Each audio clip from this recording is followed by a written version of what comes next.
waiting for Rabbi Allen. He's in the other room. Yeah, he is here. Do I have to hold this microphone? If you would, just have it closer, even lay it on the table. Okay, very good. Pick up on the video. Okay. Hello. I'm indeed fortunate to have a wonderful next generation behind us. Two of my sons are also funeral directors, Jay and Beth, and one of the principals in our firm, my nephew, is Frank Harmon the fourth, and he has been working with Rabbi Atkins and Rabbi Lefkowitz to put this together. So I will turn it over to Frank, who will make the introductions of our esteemed panel here today. Thank you. We're going to use the microphone, and not to be formal. You don't have to hold it right up close, but it will pick up your voice and it'll allow the videotaping to pick up your voice as well. So just ask that our presenters, and then in the future, if any of you have questions at the end, if you just raise your hand, we can bring the microphone over to you so that we can hear your question clearly and then have it answered as well. As far as the restrooms, a couple of you have asked me, they're just down the hall by the drinking fountain. The ladies' room is just before the drinking fountain. The men's room is just after, in case you need that as well. I want to thank you all for being here again today. We have a great panel of presenters here. Rabbi Gary Atkins and Rabbi Lefkowitz and I have worked together for many years, and I'm just really privileged to have both of them here today. Rabbi Gary Atkins and his wife, Iris, have made Bloomfield, Connecticut and Beth Hillel Synagogue their home since the summer of 2006. Rabbi Atkins was ordained by the Jewish Theological Seminary in 1974 and has had a full and rewarding career as a chaplain and a congregational rabbi. He served 3 years as the area Jewish chaplain for the Far East, stationed at Clark Air Force Base in the Philippines. In his chaplaincy, he developed and lived an outlook of interfaith cooperation, respect, and sharing, which has been part of his life ever since. Rabbi Atkins has served pulpits in Georgia, Pennsylvania, and Connecticut. Rabbi Atkins has also worked as a Jewish chaplain for many hospice organizations. And Rabbi Atkins and his wife Iris have become active parts of Bloomfield and Hartford Jewish communities and look forward to being a part of the community for many years. So thank you for being here, Rabbi Atkins.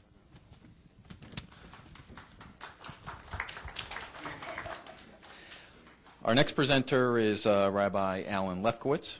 He's originally of Albany, New York, and he's been at Congregation Beth Am since September of 1999. He has served as the chaplain at the Connecticut Valley Hospital for 5 years, and previously Rabbi Allen was a cantor and education director at Beth Hillel, also Synagogue in Bloomfield, and at Beth Jacobs Synagogue in Norwich for 10 years.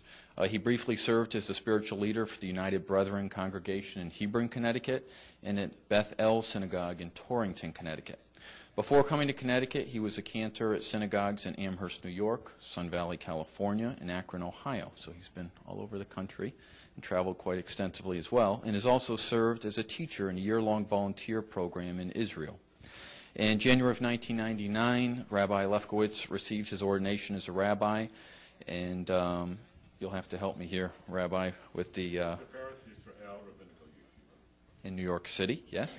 And he also did rabbinical coursework at the Academy for Jewish Religion in New York. During the past few years, Rabbi Lefkowitz has taken family education and education leadership courses at the Hebrew College in West Hartford, Connecticut, and he received a master's degree in pastoral counseling from St. Joseph's in West Hartford. And his cantorial certification and undergraduate degree in sacred music from Hebrew Union College in New York City. We're honored to have both of them here. Along with them, I also invited a member of the Hevra Kadisha Society in Springfield, which we work very closely with. Beverly Hirschhorn, thank you for being here. And she will share all of her insights as well for many years in helping us in the performing the Tahara and working with us in serving families. We also have a group of men that's also affiliated with their organization that cares for the men. Beverly and her counterpart, Benice, help us in serving the women who've passed away in performing that Tahara process. So she will present as well. Again, if any of you have any questions, if you would, just raise your hand at the end. We'll bring the microphone to you so we can have that as part of the video. And if there's any way we can be of help, please let us know. Thank you. Okay. Well, good morning, everybody. Indeed, a privilege to be with Rabbi Atkins, friend and colleague, and to share with you the Jewish traditions of end of life. And some of the beginnings to begin this morning, knowing that everybody is eventually going to die, and we need to be able to prepare for such a thing and such a time.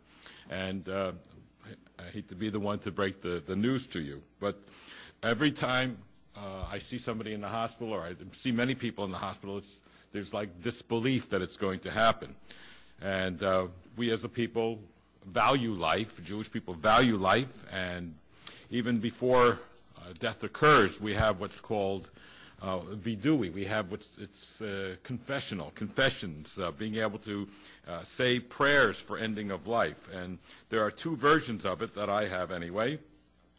There's all kinds of prayers, by the way. There's prayers for healing. If there are little booklets put out, and I put together prayers for healing because prayer is an essential tool for healing. And people can pray for themselves. You can have other people pray as well. So there's prayer for healing, personal prayers, prayers for recovery, prayers for the doctor if you're going into surgery, prayers to be said by the doctor, prayers before operation, prayers for children. And the final confessional, which can be said by a rabbi or anybody who's with the person who's dying, as well as the person themselves know they're dying, they can say it themselves. And the final, for one who can still recite the confessional, the vidui, is said, "My God and God of fathers and mothers, my prayer come before you. Accept my prayer. Do not ignore my plea nor turn away. Please forgive me for all the sins that I have sinned before you throughout all my lifetime. I am aware of the wrongs that I committed, and I'm ashamed of the deeds that I have committed. I regret the things that I have done." See, that's the one, this is said by one who is still able to recite. And then it's the same type of prayer, the vidui, final confessional, said by a chaplain or said by a rabbi in behalf of one who is incapable of reciting.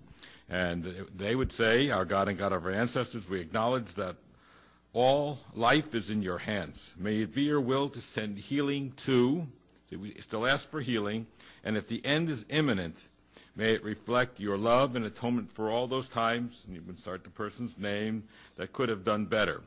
Grant him or her the reward of the righteous, and give him or her eternal life in your presence." So there's value here. There's value in being able to speak one's end of life, one's confessional. And both of them conclude with the recitation of the Shema, the Hear, O Israel, the Lord is our God, the Lord is one. We praise God's glorious sovereignty throughout all time. God reigns, God has reigned, God will reign forever and ever. The Lord is our God, the Lord is our God. So being able to say a vidui, some type of confessional, some type of prayer at the end, can bring some type of closure. Not everybody gets to do this, but it's valuable to be able to say goodbye, and for the one who is dying also to know if they are dying that they and are willing to admit it, that they can also have some type of closure. Very often I'll come to visit somebody who is very ill. I come to visit the family, and the family will say to me, "Don't say anything. Grandpa is sick and is dying, but don't say anything because he doesn't know it." Then I'll go in and visit the one who's in the bed, Grandpa, and I'll say, "Don't say anything. I know that I'm dying, but don't tell my children." So it's like, there's got to be lines of communication that are open, and it's really sad that people are afraid to discuss end-of-life issues. People are afraid to discuss death, and because if we discuss it, then maybe it'll come even that much more. And also, very often, I'll hear parents say, "I don't want to be a burden to my children." That's a very popular line. "I don't want to be a burden to my children." And then what happens? There's sickness that occurs, and then there's end of life, and there's death, and nothing has been put in place. And what happens is there is the burden on the children. So I'm an advocate also for preparation, that for prepaid, and we'll hear more about that from Frank, I believe, prepaid, that things are prepared. And also many times when I meet with a family following a death, there's not knowing, there's the moment of death, knowing what to do. Who do I call? And so that's what this discussion is about as well. Who do I call? And to be able to have names. One of the things that it's important is knowing, because in the Jewish tradition we want to know Hebrew names, because we dignify the one who is deceased by the prayer, with prayers and final benedictions and the final the memorial prayers by inserting the Hebrew name. Many times, I'm sure Rabbi Atkins has also had to make up a name, and his name was Daniel, so we got to pull something out of the hat that maybe is Daniel or David or even Abraham to find a name. So we'll continue on. Gary, you want to take it? I'm not going to hold it that close. I think you can still hear me. I thank you for being here this morning. In good Jewish tradition, you came, even if you didn't RSVP. But it's good because it shows there's an interest. I want to start with a couple kind of just side anecdotes. One is that it's kind of ironic and a testimony to the fact that death is part of life, that I picked this time thinking it would be a good time for you and a good time for me.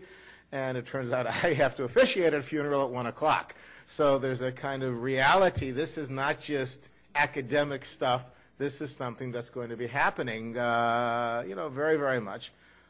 More than that, though, I learned very quickly that there is a massive difference between the ivory tower study of either death in general or the halakha, the ritual rules about death, and reality out in the world. We have a lot, Al and I both spent a lot of time studying. There are lots of books out on the topic.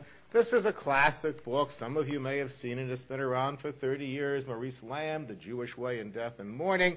This book is so I've had it for so long. I see that on the back it costs $4.95. You can that shows how old it is. And yet I remember very much the first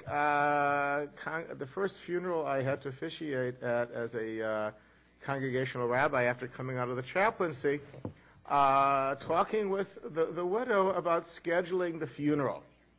One of the things that has changed so very much from the formal halachic idea of burying someone almost immediately, which used to be part of Jewish community. There's a verse that says your body should not remain overnight. And perhaps in the European shtetl they were able to do it. Or in the world of our grandparents, when everyone lived in Hartford, they were able to do it. But now, with family far scattered or overseas and other considerations, it's almost never done. So I remember talking with the widow and saying, well, do you want to do it Wednesday? Because the funeral was Monday. Someone had to fly in from out of town, let's say. No, I said, let's wait till Thursday. And the question, wow, that bothered me. That's a long time to wait. And so maybe I said, why? Will someone not be able to come? I said, no, Wednesday's the soonest day I could get an appointment with my hairdresser.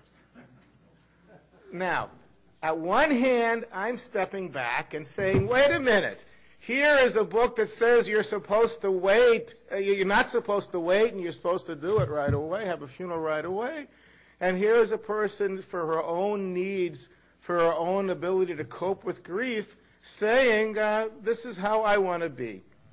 So immediately you find, as a rabbi, you're dealing with real world as opposed to what someone might write in a book, whether it's a Shulchan Aruch or whether it's one of these guides. And when I was a student, I would read this and say, okay, this is right.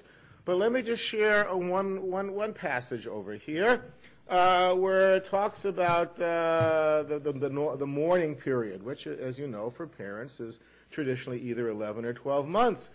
And this rabbi will write, it borders on the absurd for the mourner to dance gleefully. Are you going to a party, going to a social event, while his parent lies dead in a fresh grave? And I kind of said to myself at some period of time, this is just too much.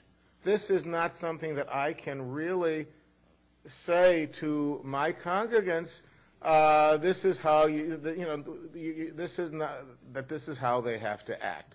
Nor, if I were to, partially because if I were to say it, they wouldn't listen to me anyways. But even more than that, it's not something that in good reality I could advise them. We are in a time of great change in the Jewish community. We are a change internally and we are a change externally. As a community, the Federation studies locally and nationally, for a variety of reasons, the Jewish community is getting older, the Jewish community is getting smaller. Internally, the old traditions for all but a minority of people who find themselves within the realm of orthodoxy have a lesser hold. And the question becomes, within the conservative movement, within the reform movement, within the reconstructionist movement, how do we try to blend modernity with Judaism? How do we still give guidance for our people? How do we extract the essence of what the Torah tells us in terms of the dealing with death, both in terms of honoring the deceased and in carrying forward within life? The number of people who come to synagogue to observe a yard site is small.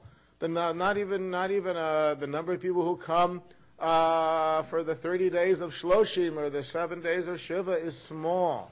There are all kinds of things that are changing, and the question is, how can we give some kind of guidance?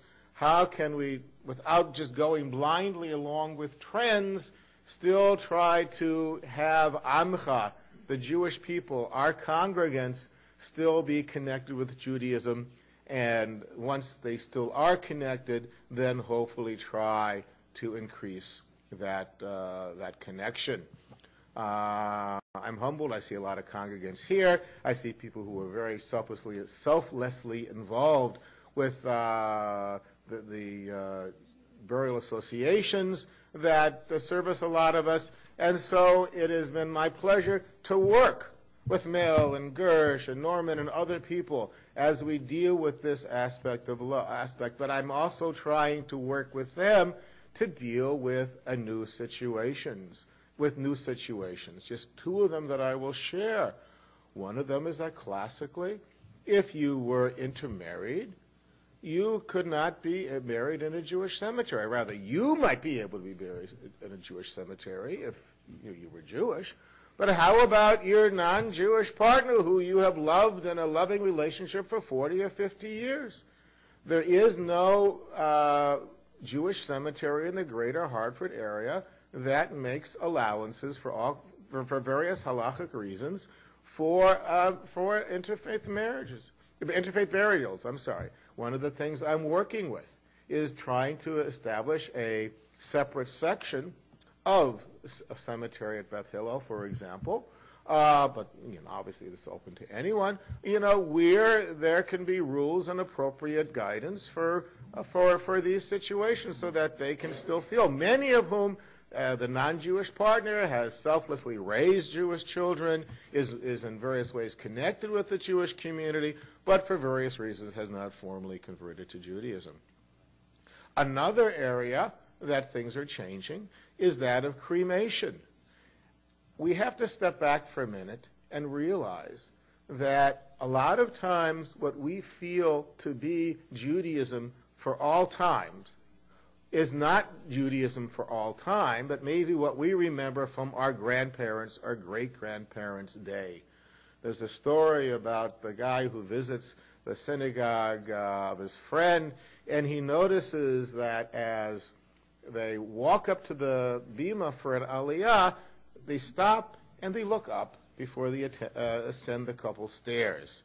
If you've heard the joke, you can laugh now, and then you can close your ears for the next 30 seconds. And he's seen a lot of different customs, a lot of different traditions. He's never seen this tradition. So he asked his friend, why do you do this here? And he says, I've just taken it for granted. I don't know. And let's go ask Max. Max has been around for 30 years. They go ask Max, and Max says, you're right, they've been doing it, but I don't know either. Let's go ask Bob. Bob's been around for 50 years. And they go ask Bob, and Bob says, you're right, we're always used to doing it. I don't know either. I guess we're going to have to ask Alan. Alan is the oldest congregant still around. If anyone knows, he'll know. So they all go. You can draw out the story as long as you want. They go ask Alan, and Alan smiles, and he says, the old synagogue used to be downtown right by the subway line, and there was this big chandelier over the bima, and every time the subway went by, the chandelier would rattle and shake, and every once in a while a piece would come down, so we all started looking up to make sure that nothing was falling when we went up for the bima. So it's a humorous story. I'm glad you liked it, but obviously there's a serious side as well. And again, over the years, I've come to realize that old things are not necessarily always the way they were. And when someone comes to me with a request, and I'll be quick, I'm sorry, I feel an obligation to look into it to see what answer I can give. So the first time that I got a request to do a memorial service after a cremation, my first knee-jerk reaction was, no, we can't do that. That's not Jewish. And I researched, and I found out in 1986, the Rabbinical Assembly, which is the law committee of the Rabbinical Assembly, which is our kind of guidance committee on halachic matters, came out with first I'm going to say, unanimous ruling. Now, to get 15 or 25 rabbis to agree on anything, not too likely. Okay, well, I don't want to use a miracle for this, but okay, very unusual. Okay, so and how do you get to this ruling? How do you get to a ruling? You analyze the tradition. You go back to the sources. You see what was said in medieval times. You see what the arguments that were done in the Talmud. You find verses in the Torah. There's a Torah and the verse in Nevi'im and Samuel that talks about burning bodies after burial, for example. And they come to their conclusions. And the conclusions is cremation is against the Jewish tradition, and the family should be so advised by the rabbi. Should the family decide not to follow the rabbi's advice, he may still choose to officiate in the funeral party. Number 3, the ashes should be interred in a Jewish cemetery. So the question is, therefore, where do you find a place to inter them? Number 4, the interment should be private, but okay, number 5, in a situation where the rabbi's ruling has not been accepted by the family, he may choose to conduct services at the cemetery. So it's not as black as white as you may think. And again, I think a rabbi has the obligation to both lead and serve his congregation, and wherever possible, I try to serve my congregation where I can. So there have been a couple times since where this has been the family's request, not one that I am, necessarily excited about, but again, this is what they want, feeling that it is consonant within Jewish tradition. I have done these memorial services. So here are some examples, and there could be many others, of how the intersection of contemporary life and the rabbinical role intersect, and the challenges that it provides as we deal with, in the year 2010 and beyond, the Jewish way in death and mourning. Okay, thank you. Just going back a bit, just looking at preparations for Jewish funerals. There's a death that occurs. Who do you call? That's what I wanted to focus on. The first thing is the uncertainty, the not knowing what to do. And many look to call their rabbi. I'll get the call, and I'll say, call the Carmen family. You want to make sure. I'll even talk to families who are willing to talk before death to make arrangements. Make sure, give the Carmen family a call to let them know that you're going to be coming and making arrangements. It's preferable to make arrangements before. The pre-arrangements always helps a family, always helps to prepare that there's an inevitability that this particular life will be ending. And even there are many families who already, for themselves, know down the line that they're going to be preparing and making life easier.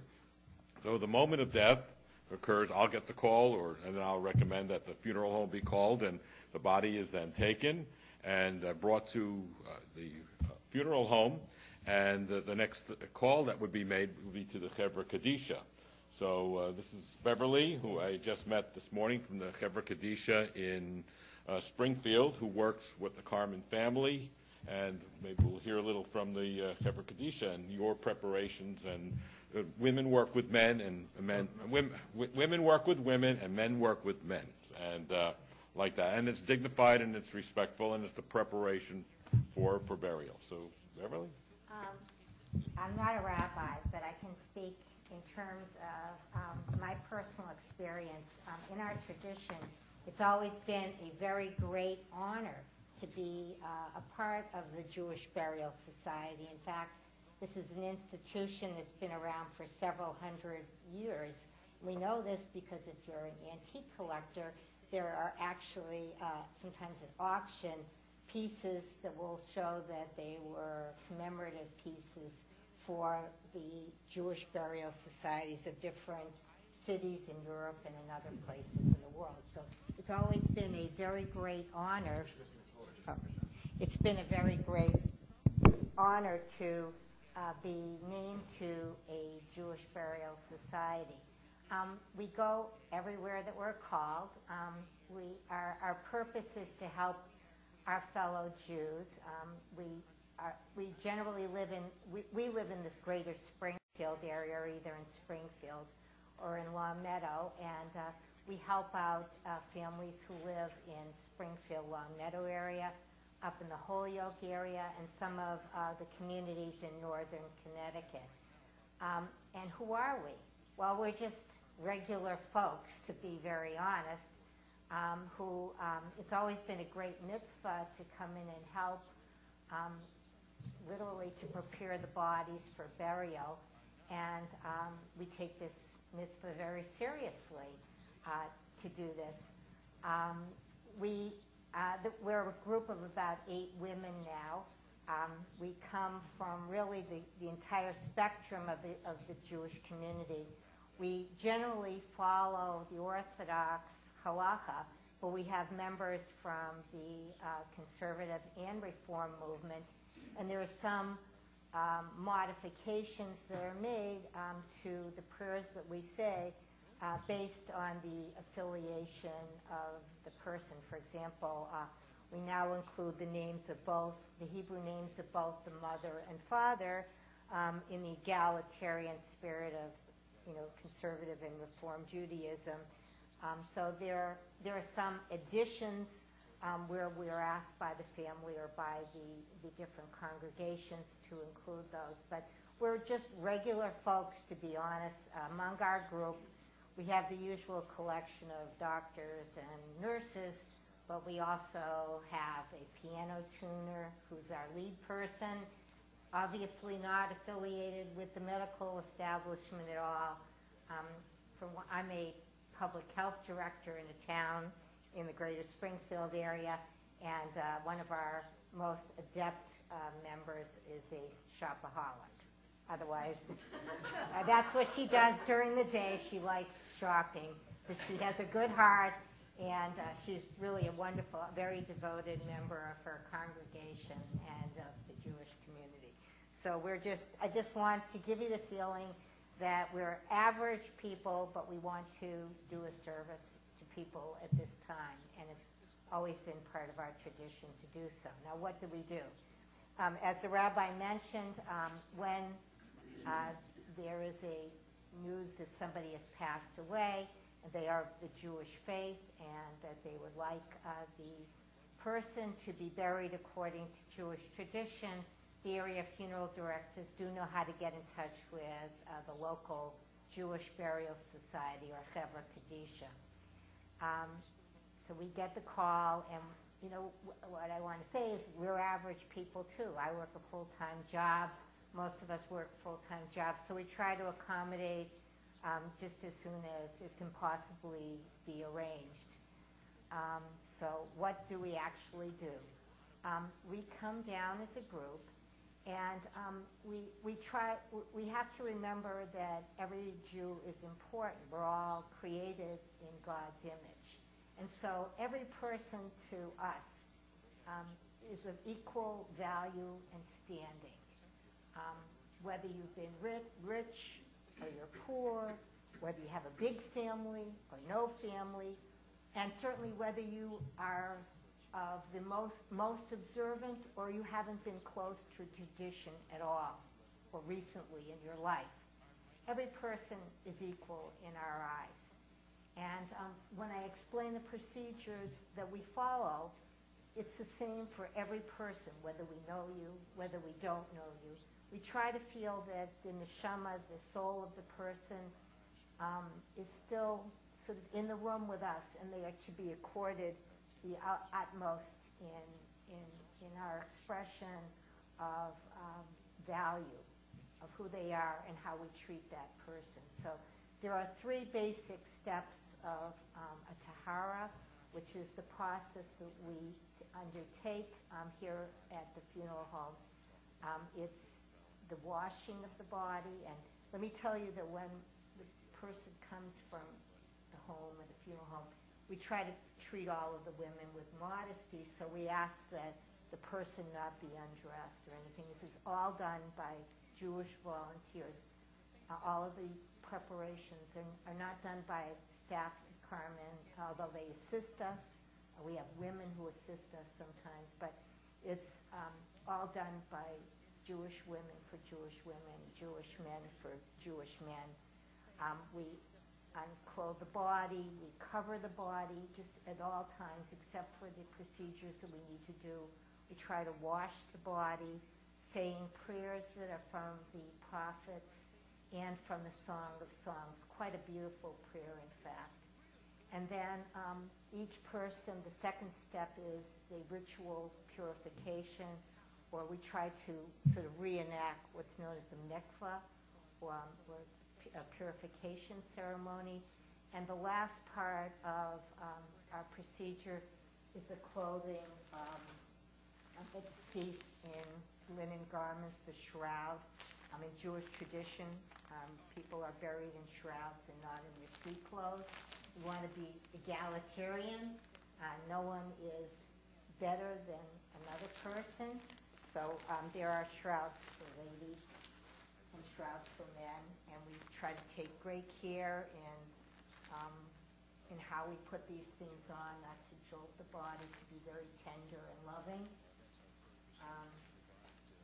An interesting note is that there are a series of sort of belts and ties that go along in clothing the body. And when the belt is tied, we make knots in certain directions, which represent the name of God, Shaddai. So every person, whether they've been close to the tradition or not close to the tradition, is treated with the utmost dignity and respect because they're created in God's image. Not to make a political statement, but okay, here I'm safe, and I'm hoping that J Street or some other Hamas organization isn't outside. But the last step before the person is put in the casket, or when the person is in the casket, is putting some dirt that comes actually from Israel on the person. We're returning, in a sense, to our homeland. And there is dirt that is from Israel. It's in this packet, and is placed on the eyes, the mouth, and 2 other sections of the person's body. So I don't want to add a political statement, but we, in a sense, are returning home. Men have a talus. Some people bring in their own, am I correct? But if you, for children who may not know where that is, or they don't have the person's talus, that's sort of provided. As you know, these candles are families home when they return home.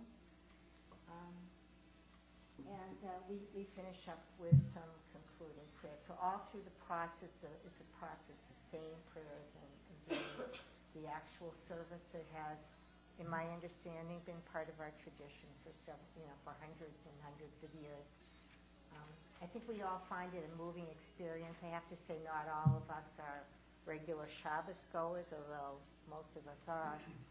But we truly feel honored to be asked to represent our Jewish community in doing this service for people. So I know this is a part that is very difficult for people to listen to, but we really feel that we're saying goodbye and bringing people to the next step along the way. Yeah, you got a question here? Yes. Yeah. Before the had that person been involved? If you could Yes. just ask the No. question. No embalming. There's no embalming. This is just the person is brought directly from their home or the nursing home or hospital, and it's really just a washing and purification. There's no embalming. I'd like to explain that. Beverly mentioned several times the idea of halakha, or Jewish law. And Jewish law kind of prohibits embalming for a variety of reasons. The essential one is simply because that we kind of see it as an artificial extension of let's say, the pretense of life. If there is and there'd be very, very few situations where you would allow embalming to be done. So it's generally not done, and the feeling is this is how the body would return to the earth in the quickest, in the most expedient way. Even within the casket, even within a vault, if there is a vault, then it will happen, within a relatively short period of time.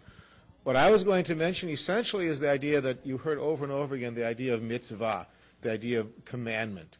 And people are doing these because we feel they are how we should do things in the Jewish way. But equally, the mitzvah is on the halakha, the mitzvah is on the other side, is that we should take care of our own. And you will find this even at a Jewish burial as well, that at most services it will conclude with the rabbi or the officiant just asking those who wish to, especially family members, to share in the mitzvah of kavura, of burial, that it not be done by an anonymous stranger, who works for the cemetery, who works for the vault company, and, this is the one at 11 o'clock, this is the one at 1 o'clock, this is the one at 3 o'clock, who doesn't know the individual, but that this is the last act of care, personal touch that, in a sense, a family member can do. In a very similar way, in a communal sense, this is the community taking care of its own and preparing the body for burial. Okay. To add to what Beverly had said, those shrouds that are put on us do not have pockets in it, because we come into the world with nothing. We're babies born with nothing on us. We leave the same way. There are no pockets. We don't carry anything with us. So there are no pockets on those shrouds. It's very, very basic, and we leave this world with we come in as dust. Also, we're born from nothingness, and we also leave with nothingness. That's why cremation was frowned upon, because who destroyed bodies but Hitler? We look at what happened on the Holocaust, and bodies were burned, and so that's one of the reasons why cremation was frowned upon. But I want to address that as well, because when we do a funeral, it's with the great dignity of how a body is. We tear our garments before we bury, because we've suffered such a loss that it tears at our heart. So Orthodox, you see, tear a lapel or a tie or a scarf. but today we wear a ribbon. We've got a ribbon over there, so we wear a ribbon that becomes part of our clothing. So when we say goodbye, we say it with the dignity of that life, because it's not ours. This isn't us, and this is a gift. The body is a gift of God that stores the soul. So we treat ourselves through life with great respect. We want to take care of ourselves while we're alive, and those who are taking care of us when we die also will lead us out with the great dignity as well. But now, of course, people want cremation, and my in-laws were both cremated, and one can overrule, by the way. I did read a source that if somebody wants to be cremated and a child who was Orthodox didn't want their parent to be cremated, or that once the death occurred, they could overrule. There's no, they're not going to know, but that's what they wanted, of course. You know, I know somebody that didn't want to be, who died in Florida, didn't want to be buried in New York because they were afraid of flying. But you know, I can't figure that out. You know, but so it's with the greatest of dignity, as we heard Beverly say, and we say goodbye with the greatest of dignity as well. The burial, the taking care of, the words that are spoken at the funeral, it's with great love and great thought and lovingness. And now with the invention of cremation, I will not be at a cemetery to bury cremains, because cremains right now aren't buried in a Jewish cemetery. And what I've done is memorial services that will have. I've done it with the body present, and we've done services, a memorial service here, or after cremation, like weeks later, family wants to do a memorial service at the house to remember. So I've done that as well, and create some type of service of remembrance. So the funeral, it's honoring. We're always speaking of honoring dignity of the departed. And we want to be able to be grateful for the life of that person who gave life to us. Beverly, would it be possible to open one of the packets and show the people what the garments look like? While she does that, I just want to share one comment on what Alan said before, correctly, that there are no pockets. We may leave the world without any material possessions, but we clearly do say that we leave the world with the credit of all the mitzvot and good deeds that we have done in this world. And this is something that usually is emphasized in one way or another in either a eulogy or the prayers themselves. It's the mitzvot that we do that accrue to our eternal credit, whereas the physical things or the bank accounts are things that obviously we leave behind. This happens to be women. Now, surprisingly enough, although wearing pants actually was frowned upon in Orthodox tradition, and I'm not going to go into all of the reasons, there's actually pants. There's an this is sort of a shirt, and over the shirt is a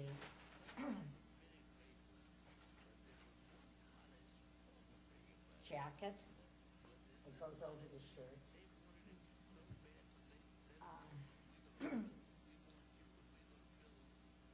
By the way, we're very green. It's been part of Jewish tradition that everything is sort of biodegradable. And so even when we have to, because of some unfortunate things that happen, we're very sort of expert in only leaving whatever medical devices are absolutely necessary to be left on there, and if we have to use some kind of bandaging in the preparatory process, we try to take off just about everything we can when the person is in the casket. So we're very green before the term was ever coined. There's I don't know if you can see this, but it's a hat, a bonnet, and then sort of a little mask. Now there are every one of these garments has a tie. The pants has a tie to hold them on. There's a tie on the top of the shirt and the top of the jacket. And as I said,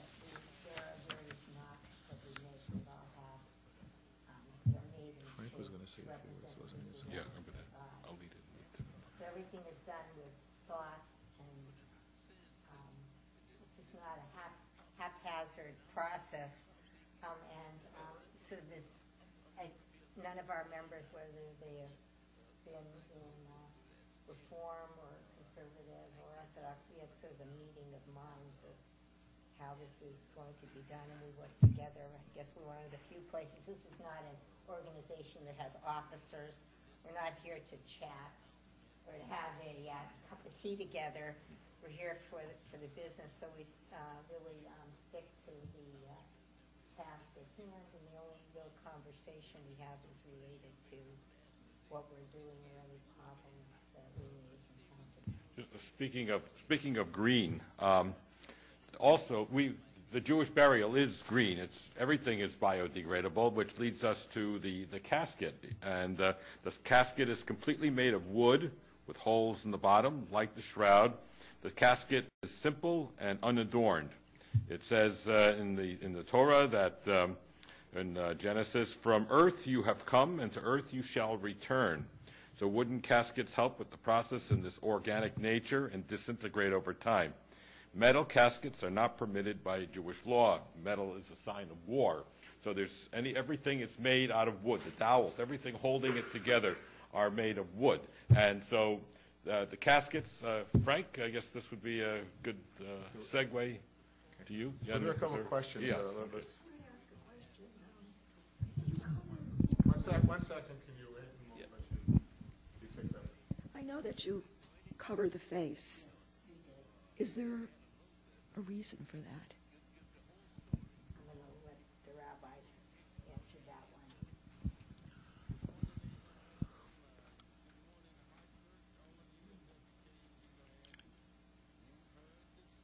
If there is, I don't know it.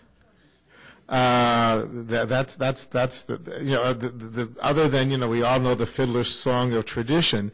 I cannot imagine an immediate physical reason. Therefore, it is probably tied in with some kind of value statement or emotional feeling, modesty or whatever, standing in the presence of God. But I don't really know. Alan, you know? No, I just would be assuming that it would be just of modesty. So. Give me your name and I'll try to find out. As far as I know, though, the men are very similar. It's the same thing. As far as I know, it's the men's attire and the women's attire are similar.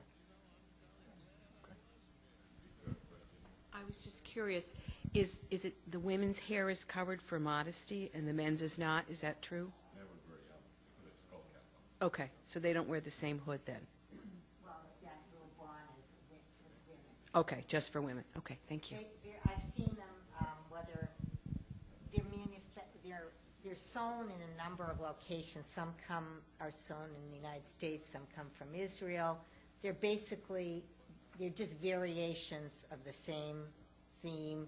The fabric is kind of similar, but they're all But it's the tradition of women covering their head. Any other questions about what we've been talking about recently? I just wondered, what is the funeral home's role in that? How do you? Well, that's a good segue. That was the next part we were going to talk about, so thank you. As far as our role, again, we're privileged, as my uncle said, to serve so many different families, and as the rabbi said as well, there's a lot of interfaith marriages in this area. There's a lot of people of different cultures and backgrounds, especially in this area of Connecticut. So we meet with families to go over a lot of the legal things, first of all.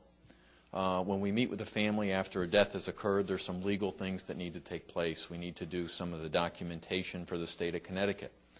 We need to handle the death certificate and obtaining the permits and things like that.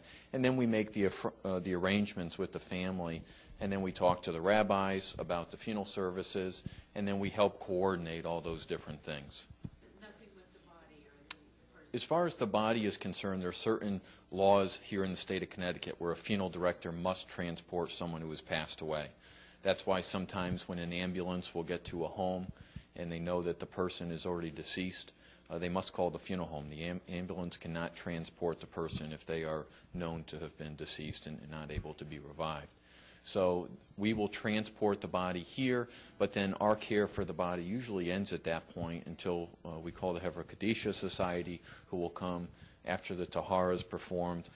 Sometimes they will even place the body in the casket if they need the physical assistance of our staff. We're there to do that.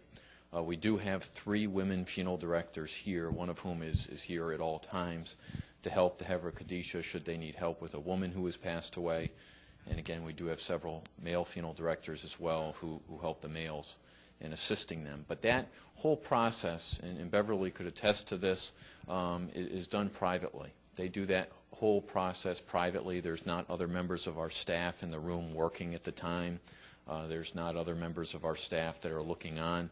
It is all very private, and they are in there alone at that time and doing what they need to do as far as the preparation of the body.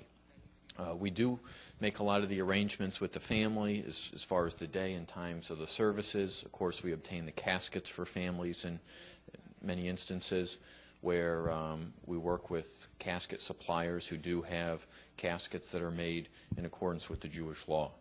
And they are made entirely of wood. To hold the casket together at the joints of the wood, there are pegs that hold the casket together so that it's able to retain the shape. There are different styles of caskets, different styles and finishes on the caskets. And, as with many things, there's a variety of different options available, and we go over that with families as well. Okay. A lot of this, yes?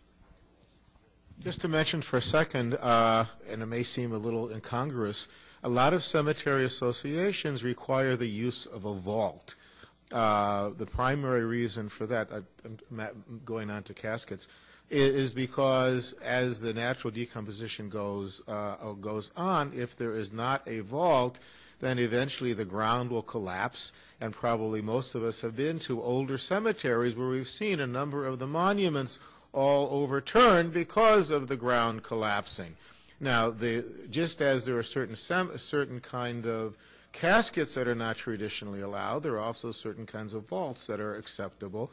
As opposed to a steel one, it has to be a vault that the Jewish cemeteries will use, will be concrete. Now, that looks very permanent, looks very different than wood, but ultimately concrete is simply sand and organic materials that eventually will itself decay and collapse, but in terms of hundreds or thousands of years, not in terms of 5 or 10. And even the vault has holes on the bottom, so there is a connection with the earth. And that's correct. And we always, all of our staff, knows many of the traditions. At the cemeteries, we work with the rabbis in making sure that all of the traditions are honored. We do have certain circumstances, and you brought up the point of embalming not too long ago. We had a man of the Jewish faith not too long ago who was visiting his son in England and happened to pass away. Now, to leave England, he had to be embalmed. So, again, we had to consult with the rabbis as to how that should be handled. There was no way to bring his body back into this country without the embalming process and the preservation process being done, because the airlines that were available in England all required that process. When he was brought back into our care here in the United States, then we were able to have the Hevra Kadisha come in and perform the other rituals, and we tried to stay as close to traditions as possible. But again, with modern technology, again, with all the different things that go on in this world, it can be very difficult, as Rabbi said, to honor some of those traditions of having the funeral within 24 hours and things of that nature, just because sometimes people are so far away. Okay. As far as cremation, that was a topic that was brought up as well. We have 2 crematories here in this building. So for families that choose cremation, whether they are of the Jewish faith or not, the person is in our care the entire time. We only use our crematory here. Cremation is very rare for Jewish families, but it is something that we are able to help them with. As far as the other types of services, ordering the vaults and the caskets and putting the services together, that is largely what we do here. We do meet with many families as well in making pre-need funeral arrangements, and I can answer any of your questions during the question and answer portion for many reasons. A lot of people today are in Title 19 situations, meaning that the state is paying for their care. The average nursing home here in the state of Connecticut right now is over $10,000 a month. So for many people, as they get older and health care and health expenses become very, very expensive, many of them end up being cared for by the state. And we help families with funding pre-need funeral arrangements, which is one of the allowable expenses that you're able to spend your money down on as you prepare for the Title 19 process. And all of our funeral directors are well versed in that and in pre-planning funerals. For other families, they just want to have their wishes set aside. Maybe they don't have a large family, or their family does live out of the state or out of the country, so we help them in planning those final arrangements as well ahead of time. A lot of the other things we do to help families of the Jewish faith is to provide them with the different things that they need for the services, and we have some of those things displayed over here. We do provide shrouds. We do provide the Shiva candles for families, as well as prayer books and Shiva benches. We help place the newspaper notice in there, and then help them meeting with the rabbis as far as planning the services. For the services, we understand that some people are not of the Jewish faith, and we do bring and have yarmulkes and veils available, both for the men and for the women. We have the Kriya ribbons for the family. So again, as Rabbi said, in modern days, instead of tearing a garment, most often they're tearing a ribbon symbolic of the grief in the way of the clothes were torn in years past. So at this point, what I'd like to do is I'll bring the microphone around to you. Please feel... A couple more things. Oh, sure. Bring people's attention. Good. Thanks. Just a couple of other things. Well, at 9/11, when there was all that dust and bodies throughout New York, there was somebody who actually cleaned their windows of their apartment building, and they realized that there could be humans on that because of all the burning, all the ash. So they went to a rabbi, what do I do? And the rabbi said, well, take it and we'll bury it, which leads me to the burial of limbs. You know, we just read about a man who lost his arm. In the Jewish tradition, limbs are not discarded. They would be buried as it's a sacred part of the body. Autopsies are permitted, especially for a young person looking at if there's a way to save somebody else's life, as is organ donation is permitted. Very popular in Israel for organ donation. We see today there's lesser organs to be harvested with all the new in the bags in the car. Bodies aren't dying as readily in accidents as they had been, thankfully. But on the other hand, when there were accidents, body parts were able to be harvested. So there are people that are waiting for a kidney or waiting for a heart that aren't getting those. So organ donation is certainly permitted. Embalming we talked about, which is I guess for traveling. Viewing, we don't have wakes, so we don't have any nights where people will come, like in other traditions, to view the body. There is no viewing of the body. And euthanasia is forbidden because it's not sanctifying the body. And one other part that I was also, as the survivors of one who we've lost to death, we're also grieving, and we also have the grieving process as well. We're allowed to grieve. We're not in soap operas where somebody dies and then you're in bed the next day with somebody else. It's we're human beings and we've suffered a loss, and unfortunately many of us in this society today don't allow ourselves to grieve, don't allow ourselves to have that pain of grief. And grieving is not only permitted, it's almost insisted upon. We're given 7 days, and it's necessary. And we're given this time, a week time, and people don't even want the full week. We have the Shiva period where we're home. And what we're seeing today also is that people are living to age 100. The children are in their 70s, and they're already home, and they're living retired in their 70s. So the whole phenomenon of Shiva has been changing as well. But not only the 7-day period, we also have the month period of grieving, and we also have a long 11-month period of grieving as well. Certain things that we refrain from, certain things that we're constantly reminding ourselves that we are mourners, we are grieving. And every day we have the opportunity to come, if one's traditional has a minyan, a service every day, to be able to say the mourner's prayer, the mourner's Kaddish in synagogue. and not only for the week, but for the at a home, but for the month and for the year as well. And then there's the anniversary thereof, as Rabbi Atkins alluded to. People aren't thinking about the yearly remembrances, the yahrzeit of coming to the synagogue to remember, and the 4 times a year of a Yizkor, where we have the opportunity as a community to remember those that we've lost, those that we've loved, and those who we have lost. So to sum up before it goes back to Frank, there are 2 essential aspects. We spent some time talking about the process of what we do at a time of a burial, equally important, but in a sense more difficult to talk about because it's more individualized, is the process of mourning and grieving that Rabbi Allen just talked about, but that continues. And increasingly, as the years go by, as my work as a rabbi, this is what I feel you have as a rabbi, the ability to help people with more. The feelings of loss, the feelings of coping, the feelings of going on. This is what our challenge is. This is less the responsibility of the funeral home, more the responsibility of the rabbi and the community. So although the community takes care of its own in all the ways I said before, people need a community, and this is my mantra. It doesn't, it's not just the children who need a community to raise them. We need to be part of a community to be able to be strengthened and to be assisted when we go through these difficult periods of our lives, and we should not feel that we can do it ourselves, that we need to do it ourselves, or that somehow it's an embarrassment to reach out to the community for support.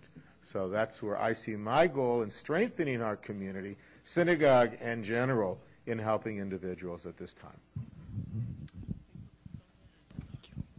This time we're going to take some questions. I know a few of you have raised your hands. Your community is serving northern Connecticut. I happen, as I spoke to the rabbi earlier, I work all over the state. Is there a community like yours throughout Connecticut and with the local rabbi funeral homes? My understanding is there is a group that is down in West Hartford, but for one reason or another, that group has not chosen to assist the funeral homes up here toward the Vernon, Windsor. I don't know why they don't. We feel if we're asked and there's nobody else to help out, and we all have cars, that assuming that we can get ourselves scheduled and be able to do this after work, before work, whatever arrangement we can do, that we will help out families. We will help out fellow Jews here closer to the Massachusetts border.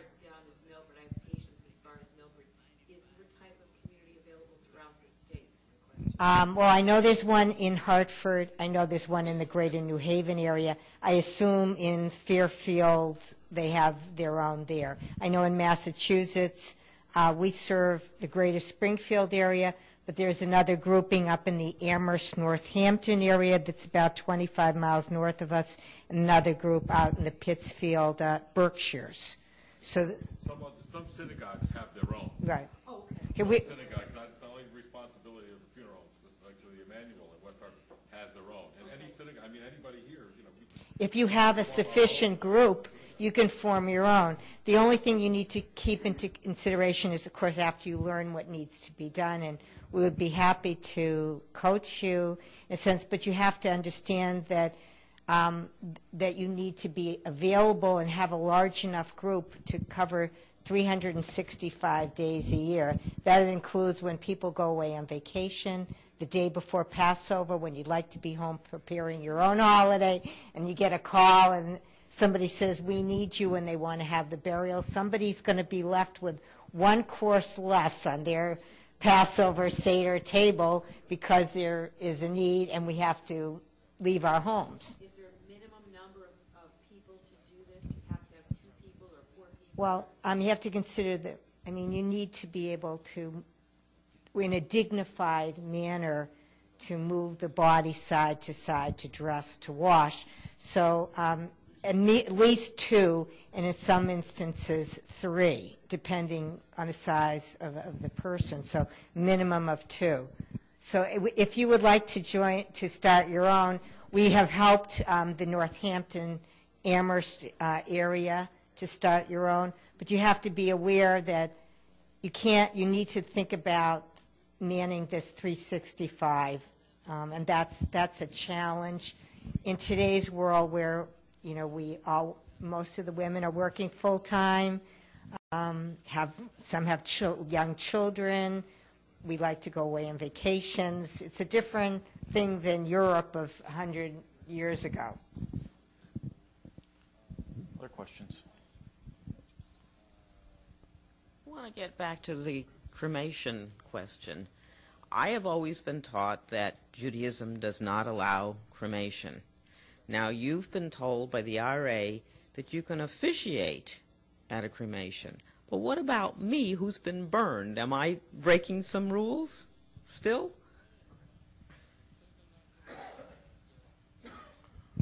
The ultimate question is, of course, what your choices were.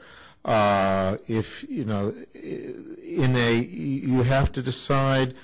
There is still the traditional weight of opinion that this is not the normative Jewish way. That being the case, if you feel part of this community, you would not choose to do it. If you feel less connected, then you're not going to feel that there's anything wrong in doing it.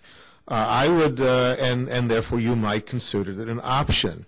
From the point of view of halakha, as I understand it, death is an atonement for your sins. This is part of the Vidui prayer, and at the same time, we recognize that there is no one who has not sinned.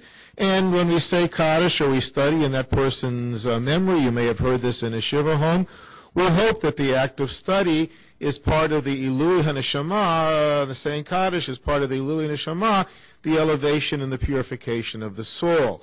So you could argue technically that even if you chose to do an inappropriate or quote-unquote wrong thing, that in the process of the larger structure of the death, it is part of the process of atonement.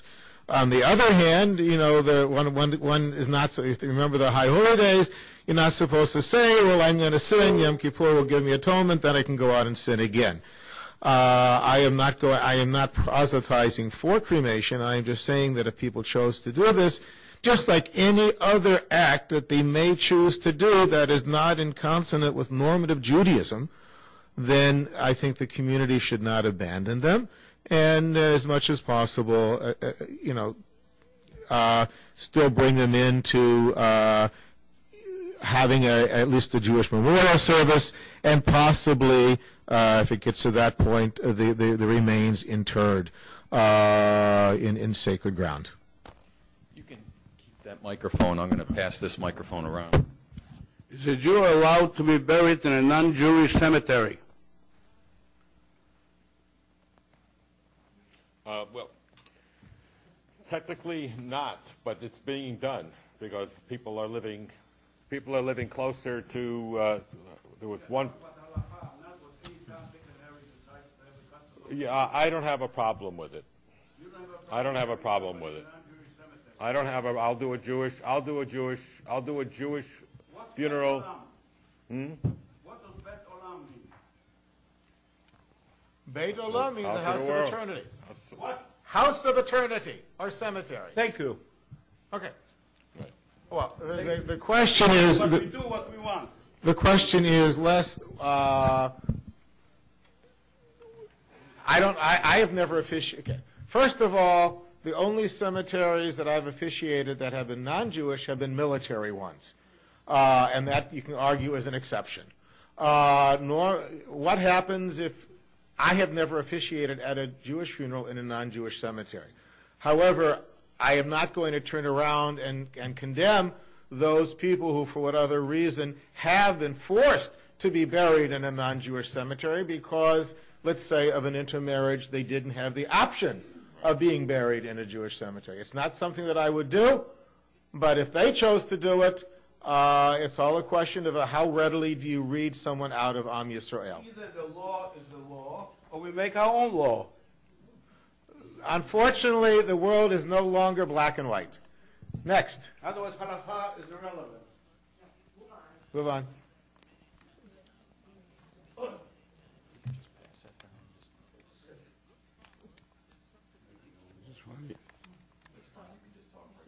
Anyway, okay. I understand that we came from nothing and we should turn into nothing when we die. However, when I was growing up, I was taught that the belief of the Jewish people was that when everybody on earth were righteous, which of course I believe will never happen, but that the Mashiach would come and everybody would be returned to life. And I was also taught that because of that it was not proper for cremation because you couldn't come back without your full life. And so I have, in my own mind, differences of opinion amongst my own self and the Jewish rulings.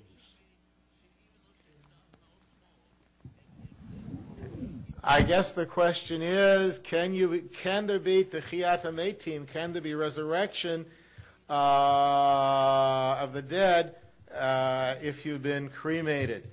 The whole question of the afterlife, and this is a totally different. We could spend another hour and a half. Beyond that, I would say, just for myself. And excuse me if this sounds overly direct, the body has been reduced to ashes or decomposes in any event. Whether you have decayed ashes or burned ashes, you still have, the remains of a human being. Will there be this literal resurrection of the dead? I can't say. We hold on to value concepts thinking that they have meaning to us and maybe in a way that we can't rationally define, reach something. The idea of putting the little bit of earth from the land of Israel in our casket is something that on one level seems, weird, crazy, whatever word you want to use, but it expresses the deep connection that we have to the land of Israel and the hope that this connection will be an enduring one. I do not believe, as you will find in a number of traditional sources, that somehow that there will be tunnels dug for the land of Israel that all of our souls will roll through under the ground and under the ocean to get there. How we're going to get there, I don't know. But that there is this connection that is an animating one and one that gives a kind of sense of meaning to us who are alive, and perhaps a sense of comfort to those who have died is a very real one. So that's my take on that. The whole issue of the afterlife is, as Rabbi Atkins said, it's a day-long conference, probably even longer. But for me, personally, this is it. I don't know. Nobody's come back to tell me anything. So for me, it's living life as we are. For me, this life is heaven. And if you ever saw the movie with Robin Williams, I can't remember the name of it, but where he goes to visit hell, what dreams may come. What dreams may come. Excellent movie, because that portrays hell in there as people just sitting around complaining about their lot in life. Oh, my mother, my children don't call me. God's complaint to me. In that movie, that portrayed hell. So if that's what hell is, then I don't really want part of that. I want to live my life as joyously as I can, and let the other side take care of it. What's ever going to be? Because it's about Messiah. What is Messiah? When's Messiah going? It's when we're good to each other. So let's be good to each other now. Any other questions? I have a comment and a question. I'm president of the Hartford Mutual Society, and we've been maintaining 2 cemeteries since 1921 for our members and their families. Now, our Constitution states that we will not allow people of non-Jewish faith to be buried in a cemetery, or people that are cremated. Even if they're members and have reserved plots or whatever, if they're cremated, they're not allowed to be buried in our cemetery. And we feel, we've had discussions about changing that, and the feeling was that people that are already buried there have been buried with the expectation that that's the way it would be, and we would be contrary to our responsibility to them to change that. I don't know how a separate section might work, but more than likely that would be a better solution than to allow cremation or non-Jewish people in. You are 200% correct, and that's pretty good. We have an honorable responsibility to be true and faithful to the commitments we made to our ancestors.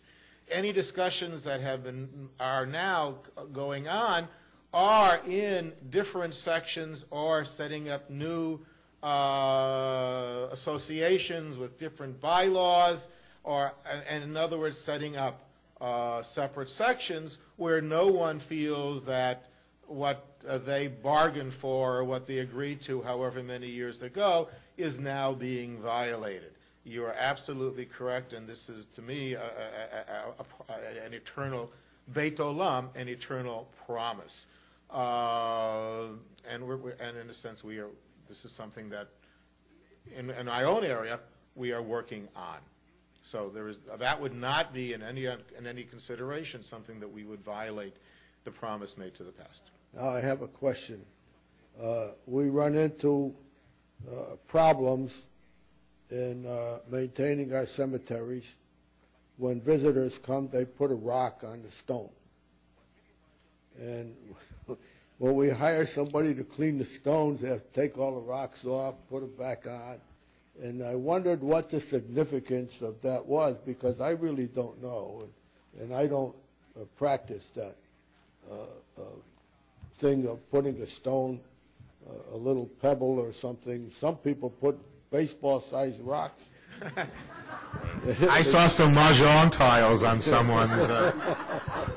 And the people that cut the grass are complaining because it's breaking their lawnmowers. Well, we can be very green, and if the cemetery workers think they need to clean the monuments, you can put them in an urn out front for the next generation of people to come. The word again, Beit Olam, for a cemetery, eternal resting place. People who are there for eternity. We come, we go. That's painful. We think about people who are there as we leave. We want to leave a little bit of us there. We want to somehow tell them we were there, that we thought of them, that we had a connection with them, that they are not forgotten. And so you're leaving something physical that's reminding you of that.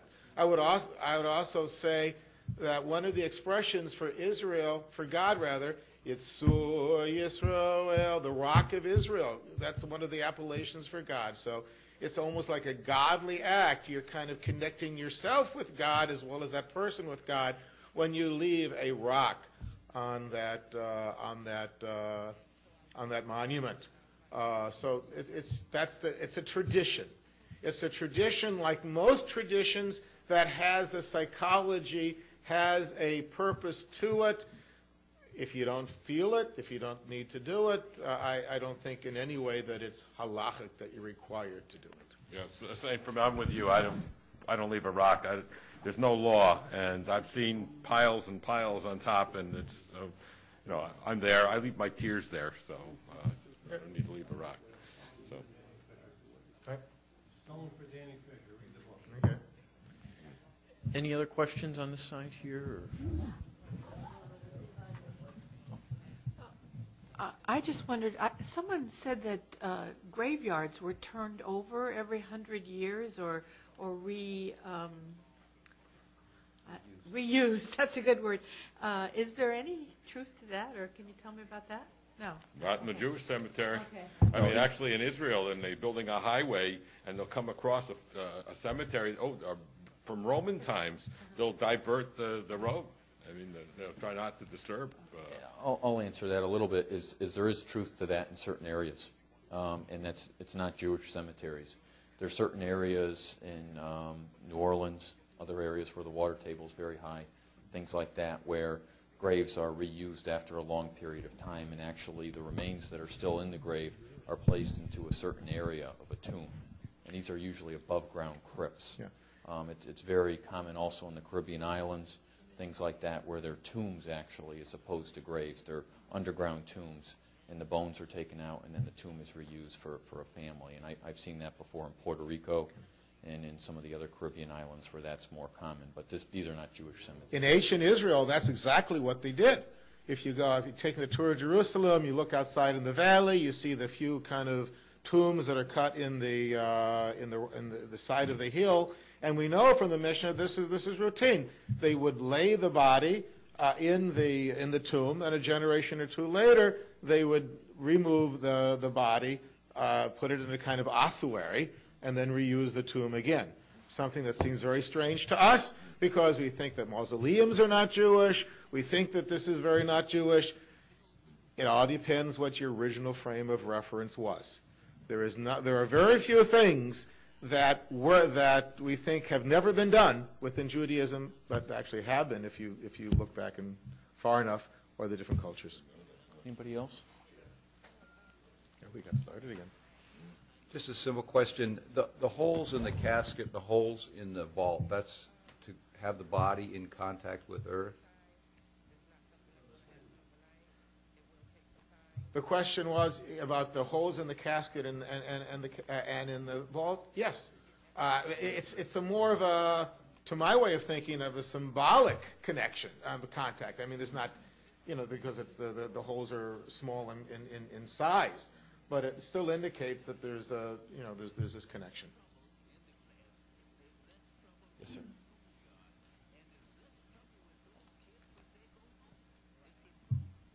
You spoke about the concrete vault. I know in some cemeteries, particularly where there is... You spoke about the concrete vaults, but in some cemeteries, particularly where there is drainage problems, it seems that it's now permissible to use a liner as well inside the vault. I spoke with the funeral director about this. I think it depends on the cemetery. And I know in Albany, where I grew up, there was no vault. I mean, when I came to Connecticut, there were vaults, and that was new for me. That I've never heard. If you've ever seen a burial in Israel, the person is simply wrapped in a shroud or a couple layers of cloth and interred right in the earth without anything as well. No vault, no liner, although there's some concrete blocks above and below it. I don't know. That's same in the Muslim community, too, as we've seen. Taken, carried, buried. Questions? Is the vault a state health requirement? The vault is not a state health requirement. The vault is determined by the cemetery. There are cemeteries in this area that do not require the vault. Let me just make the distinction. There's two types of outer burial containers. The one that's most commonly used is what we call the grave liner. It's made of just concrete. Oftentimes, for those of the Jewish faith, it has holes drilled in the bottom so that the body can go back to the earth as soon as possible. A vault is an outer burial container that is sealed. Okay, not only is it sealed, in addition to the concrete, it has an inner lining, which is usually made of plastic and or other materials. And it is to protect anything from entering inside the vault. And it prevents the body from going back to the earth. So that is the distinction between outer burial containers, the cement liners, and then vaults, which are sealed outer burial containers. Okay? Thank you. For thousands of years, Jewish people were buried the same way, all of a sudden we are finding ourselves in a society that wants to make a change to everything. However, it's not a question of everything. It's a question for that individual. That individual is wealthy, and he wants to change the laws according to him. That, I see, is wrong, because that has nothing to do with halakha. Halakha is the Jewish law that's been put down many, many years ago and observed by Jews throughout history. Unfortunately, the Holocaust took care of 1/3 of the Jewish nation. So what do we have? The remnants who don't observe Judaism. Never went to school, learned what it is to be a Jew. Why? Mr. Kurlansik, I cannot give you a course in halakha over thousands of years, but halakha has always changed. Whether or not you admit it, the Orthodox even admit it now that it has changed, because we see that process in the Talmud, we see that process in the Rishonim, we see that process going down today in Orthodoxy. We see the massive changes in Orthodoxy between different groups of Orthodoxy. And everyone, and although I am not the strongest lamdam, the strongest student of halakha, I can tell you that with 100% assurance. And it's not your Judaism, that's fine. But it's many people's Judaism, and we are working for them. The Orthodox... Judaism. I went to 3 different schools, 6 days a week. Okay. So please, don't talk to me about halakha. I won't try to anymore. Thank The way you. it's accepted in America. Most American Jews do not know this to be a Jew. Okay. And for money, they buy whatever. So, enough. I'm sorry. Okay. I beg your pardon? What's enough? You want to be a goy? God bless you. Okay. Well, one of the other questions came up is to what would happen with cremation. Gentleman in the back asked me exactly how that happens. What happens is when somebody passes away, the body is brought here to the funeral home. The body can have any sort of preparation done, whether it be the embalming process, and again for those who are not of the Jewish faith, whether the tahara be performed, whatever services are performed either with the body present or after the cremation has occurred. So with cremation, actually the options are even greater as to how the services occur. Most often, for those of the Jewish faith, again, as rabbis both described, is that there would be a memorial service after the cremation occurred. Usually we would not see the body present and then the cremation to follow, but that is, of course, a possibility. The cremation, again, after the body is brought here, it is cremated in a casket or in some sort of container that could even be made of cardboard, but the body is placed into something before being placed into the crematory. What is the time it takes? If you were, planning a service, what is the time between the time of death and cremation? How long does it take? That's a great question. Here in the state of Connecticut, there is a requirement that a 48-hour time period elapse prior to cremation. That gives the medical examiners an opportunity to determine whether or not an autopsy is necessary. It also gives legal authorities the ability to do any sort of investigation that they need to do, because cremation is not reversible. As we talked about, once cremation's done, we can't decide, well, okay, we'll have a burial. It's over. And cremation is also a process where no DNA can be reclaimed from after that from the cremated remains. Nothing can be determined. No identity can be determined either. The cremation process itself typically takes anywhere from 4 to 6 hours from beginning to end. The crematory gets up to a temperature of about 2,000 degrees Fahrenheit. After that, there is a cooling period, and then what is left after that is bone ash, and those bones are taken and removed from the crematory and then processed into the fine ashes that we normally think of as cremated remains, and they're placed into the urn at that point. Any other questions?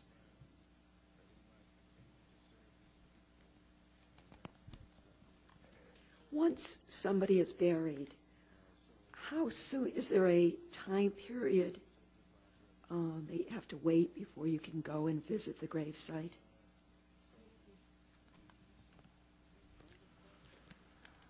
No? Okay. I know the people that will wait till after the 30 days at least. I don't know that there's a halakha, I don't know that there's a law on it, but I think that the custom is to wait at least 30 days. There doesn't have to be a monument there. Yeah, the monument can really, there's no law also. And the whole idea of an unveiling is also a new invention as well, which is nice as per closure. But unveiling can take place anytime you want it to, or it doesn't have to. You know, you do what you want around it. But we've made a nice ceremony around it for unveiling the dedication of the stone. So you can go at your heart's desire. Normally you wouldn't go during the Shiva week because you're presumably sitting Shiva. In Israel, the custom is to actually have a monument set up at the end of 30 days, which seems very quick by American custom. Again, it's not, there's a relatively recent phenomena, so you can't look for guidance in a book that was written 400 years ago. Traditionally, you do it within the year of mourning for, let's say, for a parent, but any time after 30 days, I have told people is acceptable if they wish to have a monument set up. And some people after Shiva will start going, and if it's, the only question then becomes the personal psychology, because it's the various stages of mourning within Halacha, Shiva, Shloshim, are to kind of gradually bring you back into the world and let the feelings of grief modulate, let's say. And to go back 10 days later may be very, very painful. And I would recommend 30 days as well. Other questions? Let's see. Waving my hand. Yeah, well, if it moves. Okay, the point is question, Joe, and not polemic. I don't have to ask any questions. It's a session here that we are learning about the Jewish custom. However, what I find is that we accept anything that goes for a Jew. As long as you get paid for it, it's okay, it's acceptable. But it's not. Halakha is a law, just like the Constitution of the United States is a law. Why do we give in? Halakha is decided by the rabbis, just like the law is decided by the Supreme Court. Correct. And halakha, as I've said before, and I will say again to you, although you will not accept it, has always changed according to the rabbis of every generation. Of course. So, period. Of course. But somebody comes along and tells you, you use a shovel upside down. That reminds me of Manhattan. You go on the Times Square, and somebody's standing looking at the sky. 20 guys stand around him. That's how this law became a law, all of a sudden. I never heard of it. And I've been to many countries to funerals, only in America. You're not listening. We talked about that one before. We're following like idiots, like sheep. We talked about that one before, and that there are valid reasons psychologically for I it. did not get satisfaction, but thank you. Okay. As far as any other questions that people have, we're happy to answer personal questions. If I can be of assistance, and we'll stay after our panel, we'll stay after. But again, Rabbi Gary Atkins, I want to thank him for coming. Rabbi Alan Lefkowitz from Beth here in Windsor, thank you. Thank you very much for your time and your expertise. And then Beverly Hirshhorn from the Hever Kadisha Society of Springfield, thank you. Thank you very much for your time. If you have coats in our coat room, I just want to remind you to take those before you go. And thank you very much for coming. Stone for Danny Fisher. Oh, this one?